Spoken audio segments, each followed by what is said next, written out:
Shalom, jemaat yang kasih Tuhan. Hari ini kita akan kembali lagi belajar, masih berbicara tentang kerajaan Allah.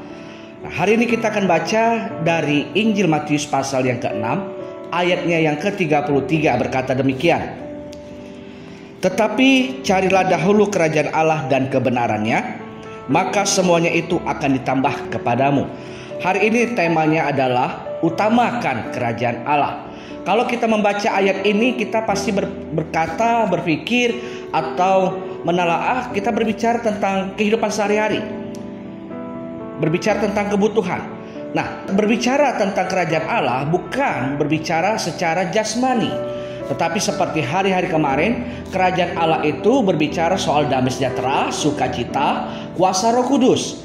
Nah, Bapak Ibu jemaat Tuhan, terkadang gak bisa kita pungkiri dalam hidup ini kita mengalami yang namanya kekhawatiran. Kalau kita baca dari ayat 25 sampai dengan 34 ini, perikopnya berbicara tentang hal kekhawatiran. Tetapi hari ini Tuhan mau mengajarkan kita untuk kita mengutamakan kerajaan Allah. Karena Tuhan berkata, carilah dahulu kerajaan Allah dan kebenarannya. Yang pertama, kalau kita mau diberkati Tuhan, kita harus mencari kerajaan Allah.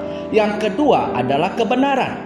Kerajaan Allah artinya kita hidup di bawah pimpinan Tuhan, hidup di bawah otoritas Tuhan, mematuhi Tuhan.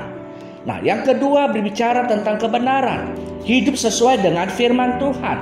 Karena saya percaya firman Tuhan ya dan amin, setiap firman yang disampaikan Tuhan akan digenapkan dalam kehidupan kita. Tuhan sudah menciptakan segala sesuatu. Tuhan ciptakan baik. Bahkan sebelum manusia ada di Taman Eden, Allah sudah menciptakan semua yang dibutuhkan oleh manusia. Dan hari ini Tuhan juga mengingatkan kita untuk kita mengutamakan kerajaan Allah, bukan keinginan-keinginan daging kita. Kalau kita berjalan dalam pimpinan Tuhan, hidup dalam kerajaan Allah, hidup dalam kebenaran, maka firman Tuhan katakan semuanya akan ditambahkan kepadamu. Oleh karena itu jemaat Tuhan, kekhawatiran tidak bisa kita hindari. Tetapi jika kita hidup dalam kerajaan Allah, hidup dalam kebenaran, maka kekhawatiran itu akan disingkirkan dalam kehidupan kita. Dan percayalah, Tuhan yang kita sembah itu Tuhan yang sangat-sangat baik. Temukan kebenaran di dalam kerajaan Allah, maka hidup kita akan penuh dengan berkat surgawi. Tuhan Yesus memberkati.